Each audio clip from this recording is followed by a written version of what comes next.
Bonjour à vous, bienvenue dans cette vidéo qui s'intitule Bombardement médiatique à Alep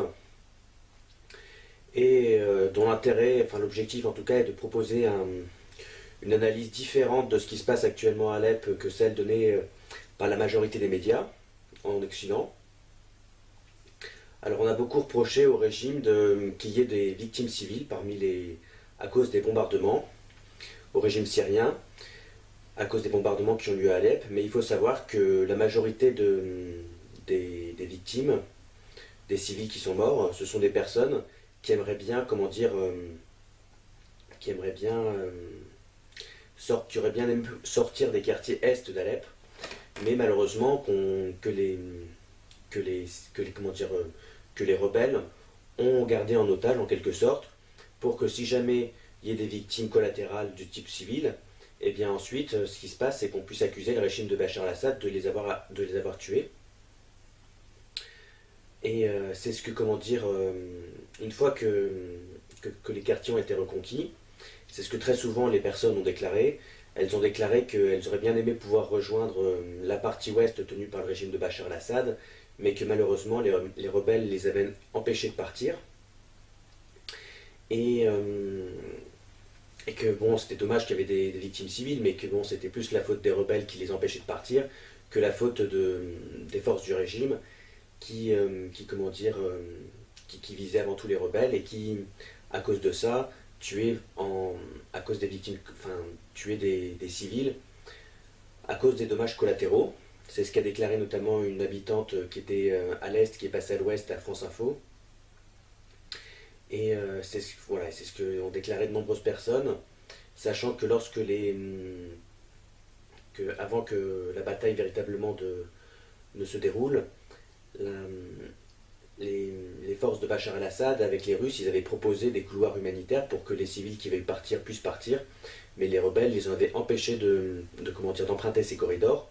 humanitaires, et dès que les quartiers ensuite ont été reconquis,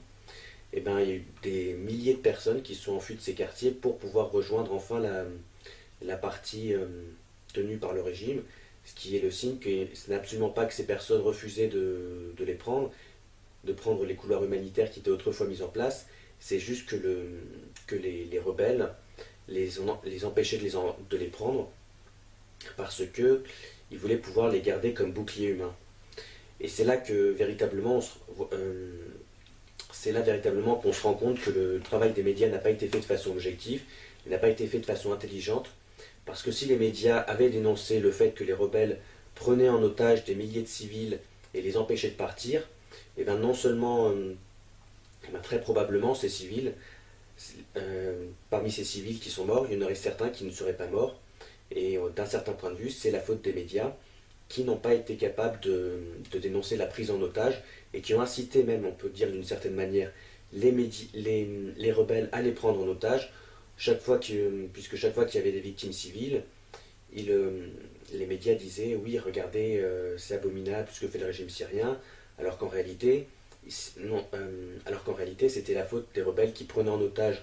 ces civils et qui les empêchaient de partir. Et si les médias avaient pointé ce fait-là, sans doute il y aurait un certain nombre de civils qui sont finalement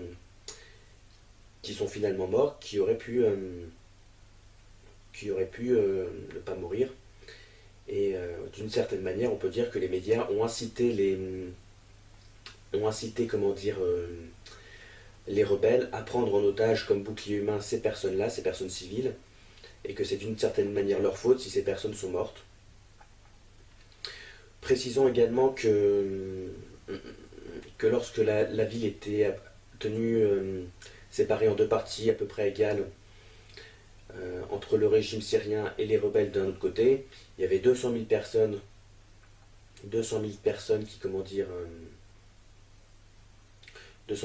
qui habitaient du côté des rebelles, et 1 million qui habitaient du côté du régime. Et du côté du régime, on a beaucoup plus de liberté individuelle, on peut boire de l'alcool, on peut se promener librement et les cheveux à l'air quand on est une femme, que du côté rebelle. Et c'est d'autant plus répugnant cette récupération médiatique que, par exemple, après les attentats de Nice, les, après les attentats de Nice, il y a une forte réaction de la part de comment dire de la part de la France, un peu une sorte de coup de communication. Ils ont énormément bombardé le lendemain des attentats Raqqa, le fief de Daesh en Syrie. Et il y a eu 200 morts, d'après certaines sources, 200 morts civils. Et ce jour-là, personne n'en a parlé dans les médias français, dans les médias occidentaux en général. Alors que, bon, voilà, il y a un deux poids, deux mesures qui est absolument répugnant au sein de ces médias et qui, en fait, témoigne qu'en réalité, c'est absolument pas les vies humaines comme ils essaient de nous le faire croire derrière des élans lyriques un peu pathétiques qui les intéressent, mais c'est juste la récupération idéologique. Et foncièrement, c'est absolument pas la valeur intrinsèque de ces vies qui les intéresse. Signalons également que dans la partie rebelle, il y avait différents groupes et une bonne partie de ces rebelles étaient liés à Al-Qaïda. Et Al-Qaïda, c'est un groupe terroriste qui est notamment derrière les attentats de Charlie Hebdo, les attentats de l'Hypercacher, où on croit, nous, que c'est Daesh qui est derrière tout ça, mais il y a plusieurs groupes terroristes. Et pour ce qui est de l'Hypercacher et de Charlie Hebdo, c'était pas Daesh, c'était Al-Qaïda. Et les journalistes, dans leur aveuglement et leur servilité, puisque bon, ce sont juste des caisses de résonance d'un pouvoir politique, d'un pouvoir qui les manipule et dont ils sont en quelque sorte les serviteurs, ils n'ont pas arrêté de défendre ces derniers jours, au final, en grande partie, un groupe terroriste qui est responsable des attentats de Charlie Hebdo contre la liberté d'expression, ce qui pour des journalistes est un petit peu paradoxal. Voilà, c'est cette défense aveugle des rebelles, en grande partie djihadistes, de la part des journalistes. C'est relativement paradoxal puisque bon, si ces gens-là avaient dû vivre à Alep, soit du côté régime, soit du côté rebelle, ils auraient largement préféré vivre du côté régime, puisque là-bas on peut boire de l'alcool, il y a des boîtes de nuit, il y a des boîtes de nuit, les femmes peuvent se promener librement, alors que du côté rebelle, c'était en grande partie la charia qui était appliquée. Mais au final, ils ont préféré défendre la charia que la liberté. Et c'est un petit peu comme... il y a quelques années, les journalistes défendaient de façon inconditionnelle l'islam et toutes les populations qui étaient liées à l'islam en France, par réflexe un peu tiers-mondiste, exotique. Et au final, aujourd'hui, on se rend compte que dans certaines zones où ces populations sont majoritaires, les femmes ne sont plus libres de se promener librement. Il y a eu un reportage qui a été fait dans certaines par rapport à ce qui se passe dans certains quartiers de Seine-Saint-Denis. Et malheureusement, on en est arrivé là, alors qu'au départ, tous ces journalistes ultra-gauchisants, eh ben, ils les ont défendus bec et ongle. C'est un petit peu également comme ce qui s'est passé il y a quelques années déjà, par rapport à l'URSS. Il y avait tout un tas de gens qui défendaient bec et ongle l'URSS,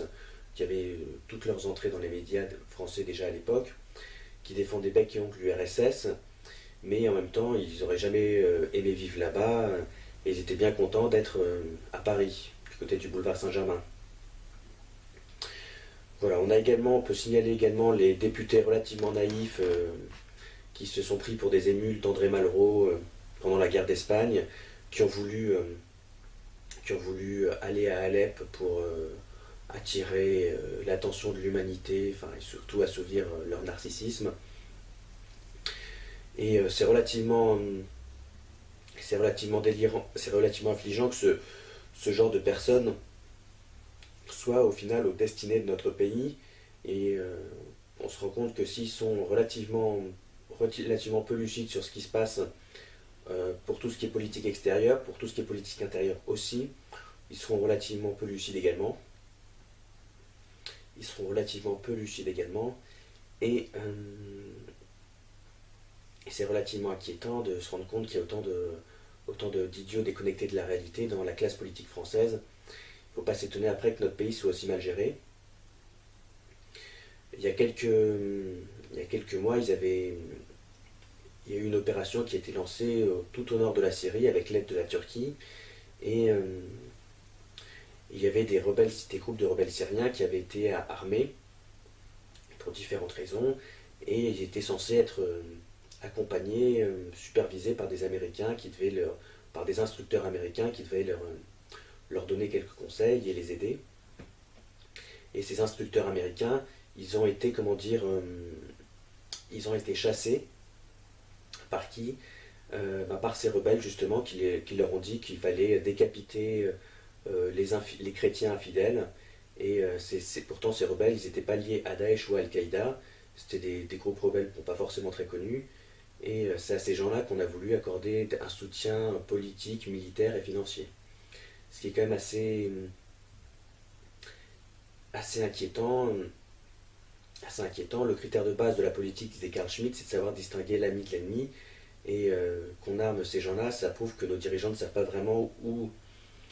sont nos véritables intérêts. Au final, toute cette complaisance vis-à-vis du terrorisme, comme par exemple Manuel Valls qui refuse de recevoir des renseignements par rapport aux terroristes qui sont partis en Syrie et qui rentrent en France de la part de Bachar el-Assad parce qu'il estime que Bachar el-Assad c'est le mal absolu. Au final, ça compromet notre sécurité intérieure. Et si on n'avait pas des dirigeants aussi naïfs et aussi iréniques, aussi peu préoccupés de notre sécurité intérieure, peut-être que la France aurait été moins frappée par des attentats ces dernières années qu'elle ne l'a été. Oui, ils continuent de livrer des armes à des groupes dont ils savent très bien que soit ce sont des groupes djihadistes qui essayent de faire bonne figure, mais qui en réalité sont juste des groupes djihadistes, soit ce sont des petits groupes de démocrates idéalistes qui très rapidement livreront leurs armes à Daesh ou à Al-Qaïda. Et qu'en réalité, livrer des armes à ces groupes, c'est livrer des armes à Daesh et à Al-Qaïda. On peut donc signaler que globalement, pour tout ce qui est du traitement médiatique du conflit syrien, il y a un deux poids deux mesures assez pathétique qui est effectué de la part des journalistes et qui témoigne en quelque sorte d'un manque de maturité médiatique et peut-être plus généralement d'un manque de maturité des consciences ici en Occident, à savoir quand on fait des reportages, un reporter c'est quelqu'un qui reporte des faits de façon neutre, objectif, qui se préalablement distancié dans l'interprétation et dans le rapport des faits par rapport à ses propres opinions, qui a la décence de mettre de côté. Et au final, on a quoi? On a une sorte de panier de crabes médiatique, des gens qui sont juste là pour crier, pour nous casser le tympan en répétant les mêmes slogans totalement inexacts la plupart du temps, pour pouvoir rendre ce qui n'est jamais que leur interprétation, initialement leur interprétation partisane, la présenter comme des vérités totalement évidentes, allant de soi. Et c'est relativement fatigant. Ça pourrait leur être reproché, parce que non seulement ils défendent des gens qui sont hostiles à nos intérêts, non seulement ils mettent en péril notre sécurité et aussi la sécurité des civils par rapport auxquels ils incitent les djihadistes à les prendre comme bouclier humain, mais en plus de ça, ils nous tapent le tympan et ils disent au final que des bêtises. Donc voilà, les journalistes, ce serait bien qu'ils se reprennent un peu et qu'ils fassent leur travail plus sérieusement, qu'ils cessent de prendre l'initiative de déshonorer leur profession, c'est absolument insupportable. Voilà. Oui, et puis également éviter de présenter des manipulations d'enfants pour essayer d'émouvoir les populations, c'est absolument répugnant.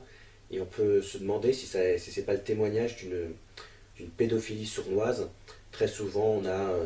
des enfants de 5-6 ans à qui on demande de faire un dessin pour montrer les dévastations qu'ils subissent, ou dont on demande de faire des vidéos sur Twitter. Et après, c'est immédiatement repris par un certain nombre de médias qui essayent d'émouvoir les gens qui consultent ces médias. Et c'est absolument répugnant. Et on peut se demander si cette manipulation des enfants, c'est pas le lapsus, le symptôme d'une propension assez répugnante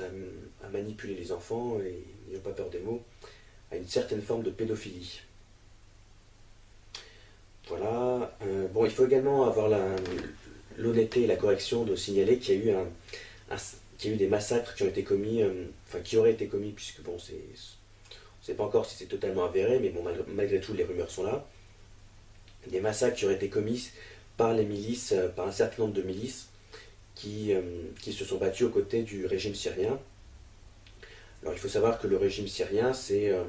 l'armée syrienne. Elle comprend en grande partie des milices relativement autonomes qui travaillent avec, enfin qui sont en coopération avec le régime syrien, mais pour autant qu'une certaine marge de manœuvre et qui souvent se prêtent à des pillages ou à des massacres par-ci par-là. Bon, il ne s'agit pas de relativiser ou quoi que ce soit, mais bon, voilà, voilà, quand à Fallujah, c'est une ville en Irak, il y a eu, comment dire, à Fallujah, c'est une ville en Irak qui était occupée par l'État islamique, qui a été libérée ensuite. Et bien, au final, il y a des milices chiites qui suppléent l'armée irakienne régulière, qui se sont prêtées à des pillages et à des massacres, et au final, c'était pas une bonne chose, il faut bien le dire. Donc voilà, il faut pas, il faut, ce sont absolument pas des choses correctes et ça c'est vraiment, mais et c'est important de le signaler également, même si voilà, je suis quand même plutôt du côté de Bachar el-Assad. Il faut éviter que ce genre de massacre se reproduise, que ce genre de, voilà, il y a beaucoup de milices locales ou de milices chiites qui travaillent, enfin qui luttent en collaboration avec l'armée syrienne, mais ce serait bien que ces partisans, ces miliciens, puissent éviter de faire des massacres. C'est pour ça d'ailleurs que ce serait bien qu'ils renforcent l'État syrien pour que ce genre de choses ne se reproduisent pas. Voilà, voilà. Alors, bon, également, je voudrais signaler que globalement, les médias en font un peu trop sur la personne de Bachar el-Assad, puisque en gros, pour eux, Bachar el-Assad, ils font une sorte de fixation oedipienne vis-à-vis de la personne de Bachar el-Assad. C'est d'ailleurs assez révélateur qu'ils l'appellent plus souvent Bachar que Bachar el-Assad, puisque pour eux, c'est en quelque sorte Bachar el-Assad il incarne l'image du père autoritaire et tyrannique qu'il faut à tout prix renverser pour se libérer. Et c'est pour ça qu'ils l'appellent Bachar, parce que Bachar, bon, même s'il ne l'aime pas, même si c'est un père détesté, c'est quand même quelqu'un de leur famille. Et c'est assez révélateur que, voilà, il ne s'agit pas forcément d'aimer ou de ne pas aimer Bachar el-Assad, mais c'est quand même assez révélateur que cette personne-là soit appelée par son prénom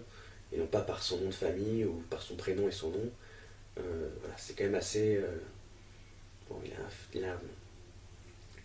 c'est quand même assez révélateur de l'obsession oedipienne qu'en font un certain nombre de personnes qui expliquent que ce conflit soit aussi médiatisé, alors qu'il y en a qui sont beaucoup plus sanglants comme au Darfour ou au Sud-Soudan.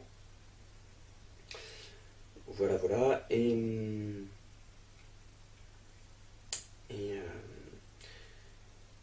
oui, et nous, notre intérêt n'est pas de savoir être pour ou contre Bachar el-Assad, il est de faire en sorte de transformer, d'aider à la transformation positive des pays musulmans pour que ce soit des pays libres, où on puisse jouir d'une certaine liberté et où on ne puisse pas, et où il n'y ait pas où l'islam n'assure aucune tyrannie. On puisse manger librement pendant le ramadan, on puisse critiquer librement l'islam, on puisse se convertir, si on est musulman, à une autre religion, et qu'on ne soit pas tyrannisé par une religion qui n'a jamais que le prétexte pour instaurer, qui n'a jamais été que le prétexte pour instaurer une tyrannie collective, et commencer comment dire, à distinguer des islamistes bons, d'islamistes méchants, c'est complètement naïf. Si on commence à se dire, s'ils coupent ici, ce sont des terroristes, s'ils coupent au niveau du coude, c'est des djihadistes, s'ils coupent au niveau de la main, c'est des islamistes radicaux, et s'ils coupent juste le bout des ongles, c'est des islamistes modérés, c'est totalement naïf. Bon, effectivement, il peut y en avoir qui sont plus modérés, moins dangereux que d'autres, mais il s'agit d'une question de principe, et si on commence à transiger sur certains principes, ça surgira, Et voilà, il ne faut pas, effectivement, c'est peut-être mieux un régime d'islamistes modérés, c'est peut-être plus recommandable qu'un régime d'islamistes radicaux, lui-même plus recommandable qu'un régime de djihadistes, lui-même plus recommandable qu'un régime de daéchistes, enfin de terroristes. Mais bon, voilà, malgré tout, il y a des, comment dire, des idées supérieures, des principes supérieurs sur lesquels il ne faut pas transiger. Et tant qu'on sera, comment dire, dans une perspective de transiger, on n'en finira pas avec le problème de l'intolérance et du terrorisme qui n'est jamais que musulman, qui n'est jamais que le signe refoulé plutôt exprimé de l'intolérance refoulée, de l'intolérance propre aux sociétés musulmanes. Et nous, notre intérêt, si on veut se débarrasser de toutes ces menaces, c'est pas seulement de se débarrasser de deux, trois groupes djihadistes ou de libérer telle ville ou telle ville, c'est de faire en sorte que ces pays soient tolérants et qu'on ne puisse pas être, comment dire, éventuellement inquiété d'une manière ou d'une autre par les tarés qu'ils seraient susceptibles de produire. Dernier point, ce ne sera pas forcément le plus consensuel. Il faut bien signaler que toute cette propension des médias et plus généralement de ce qu'on appelle le système à défendre des islamistes qui se comportent comme des racailles, qui veulent renverser l'État, c'est en quelque sorte la vieille rengaine, l'éternelle ritournelle de l'islam. Historiquement, l'islam, c'est une religion qui a été créée par des juifs sionistes qui ont manipulé quelques arabes en leur disant que qu'ils avaient, en tant que fils d'Abraham, un grand rôle à jouer et qu'ils pouvaient foutre le bordel, ils pouvaient massacrer, piller. C'était très bien, ça leur donnait une valeur. Et c'est exactement ce qui s'est passé dans nos banlieues également, avec des sionistes qui ont pas arrêté de légitimer des racailles en leur disant vous êtes des chances pour la France, vous avez c'est légitime que vous foutiez le bordel, que vous brûliez des bagnoles puisque vous êtes victime de racisme. Et là c'est pareil, vous êtes des gentils démocrates, alors que c'est absolument pas vrai. Vous devez renverser un pouvoir tyrannique qui vous opprime. Et voilà, c'est l'éternelle manipulation sioniste de l'islam, des musulmans. Les musulmans semblent s'y complaire, et ne pas se rendre compte, évidemment, de ne pas avoir l'intelligence, il faut bien le dire, de se rendre compte de la manipulation dont ils sont l'objet. Et c'est assez révélateur que certaines personnes défendent autant des racailles qui sont promptes à mettre le bordel dans leur pays, à plonger leur pays dans l'anarchie. C'est assez inquiétant parce qu'effectivement ça se passe en Syrie, dans un pays qui est loin d'une autre, mais c'est assez révélateur de la propension des médias, plus généralement du système, à défendre certains groupes de personnes qui par leurs excès, nous plongent dans l'insécurité, nous plongent dans la terreur, et au final nous font perdre peu à peu nos libertés.